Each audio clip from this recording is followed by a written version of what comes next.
एउटी साह्रै राम्री केटी थिइन् जसलाई देखेपछि मन नपराउने कोही थिएन। उसको एक गरिब प्रेमी थियो जो उसलाई धेरै माया गर्थ्यो। उनीहरूको आपसमा खुब माया अनि विश्वास थियो।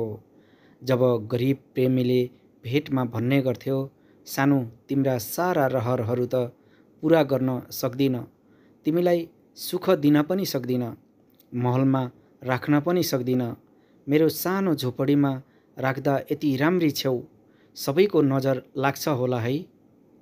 म तिमीलाई सधैँ यस्तै माया अनि जीवनभरको खुसी दिन सक्छु, तिमीलाई त्यो भए पुग्छ। केटी मुस्कुराउँथिन् अनि पुग्छ भन्थिन्। एक दिनको कुरा हो, त्यो केटी कुनै धनी केटाको नजरमा परिन्। केटी साह्रै मन पर्यो। उसले सधैँ उसको पिछा गर्न थाल्यो, पागलपन नै देखाउन थाल्यो, म तिमी बिना बाँच्न सक्दिन सम्म भन्न थाल्यो।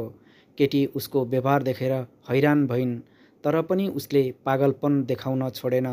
सधैँको झन्झटभन्दा माया गर्छु भनिदिन्छु अनि झन्झट नै खतम। केटीले पनि म माया गर्छु भनिन्। जब उनी धनी केटासँग भेट्न गइन्, उसले हाम्रो पहिलो भेटको उपहार भनेर उनलाई सुनको सिक्री दियो। उनले पनि स्वीकारिन्। दुवैजनाले खुसीका साथ केही पल बिताए। समय चल्दै गयो। यसै गरी उनी आफ्नो गरिब प्रेमीसँग पनि मिल्न जान्थिन्।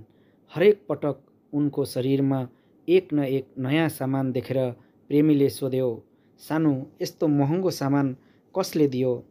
सायद मैले त कहिल्यै दिन सक्दिन होला तिमीलाई यति महँगा सामानहरू। पैसाले सबै थोक किन्न सके पनि सुख, शान्ति अनि चोखो निद्रा कहिल्यै किन्न सकिँदैन। मेरो घरमा खानालाई ढेँडो पाक्छ, तर मिठो निद्रा लाग्छ। सपनी देख्नलाई बिस्तारा होइन, निद्रा चाहिन्छ। केटी मुस्कुराउँथिन् मात्र। समय बित्यो। धनी केटाले देखाएको मायाले गरिबको मायालाई पछाडि पार्यो। उनले बिस्तारै त्यो पुरानो प्रेमीलाई भेट्न छोडिन्। त्यो धनी केटासँग उनले बिहे गर्ने भइन्। यो कुरा गरिब केटाले चाल पायो। उसले अन्तिम पटक भेट्न भनेर बोलायो। केटी गरिब केटालाई अन्तिम पटक भेट्न भनेर आइन्। केटाले मुस्कुराउँदै भन्यो, राम्रो गर्यौ तिमीले। जीवन जिउनका लागि माया मात्र काफी हुँदैन, जुन तिमीमा देख्दैछु मैले। म तिम्रै खुसी देख्न चाहने मान्छे हुँ। तिमी खुसी हुनु।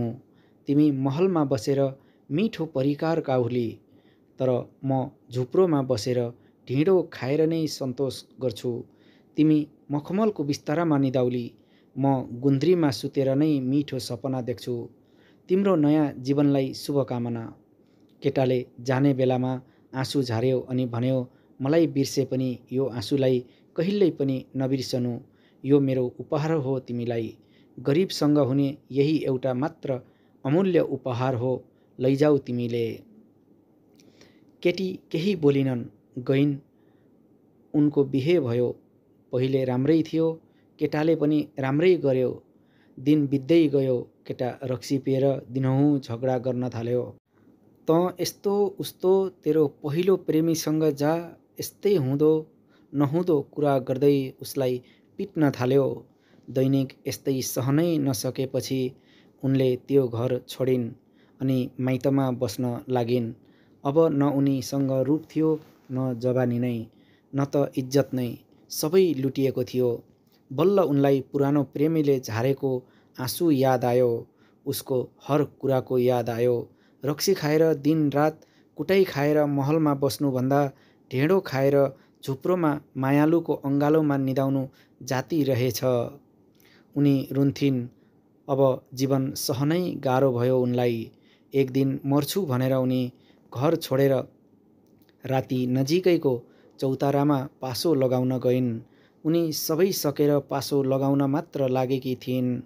कसैले सानो भनेर बोलायो। उनले पछाडि फर्केर हेरिन्। उनको पुरानो प्रेमी रहेछन्। उनलाई खपी नसक्नुभयो। उनी उसको अङ्गालोमा बसेर धेरै रोइन्।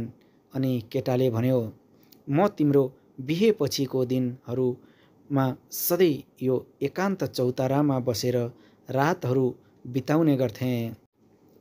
सूर्य उदाउँदा मेरो सानोको दिन राम्रो बितोस् भनेर कामना गर्थेँ।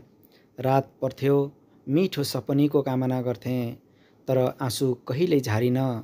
आज सबै दुःख पाएपछि बल्ल मेरो मायाको काबिल भएर आएकी छौ अनि मेरो उपहार आँसु साथ लिएर आएकी छौ। म खुसी छु कि तिमीले मेरो उपहार फिर्ता गर्यौ। मेरो झुपडीमा बसेर सपना देख्न सक्छौ भने तिम्रो पेट मेरो झुपडीमा पनि भरिन्छ भने म तिमीसँग जीवन बिताउन तयार छु। उनले पनि खुसीका साथ उनको साथ दिइन्। साँचो माया गर्नेहरूको सपना एक न एक दिन अवश्य पुरा हुन्छ। ढिलो या चाँडो मात्र हो। आफ्नो मायामा विश्वास गर्न अनि आफूले आफूलाई विश्वास गर्न सक्नुपर्छ, होइन र साथीहरू? भिडियोलाई अन्तिमसम्म हेर्नुभएकोमा धन्यवाद। कथा कस्तो लाग्यो? प्रतिक्रिया अनि सुझाव सल्लाह दिनुहोला। यस्तै भिडियोहरूको लागि यात्री आरजे युट्युब च्यानल सब्स्क्राइब गरेर नजिकै रहेको बेल चिन्हमा थिच्नुहोला। धन्यवाद।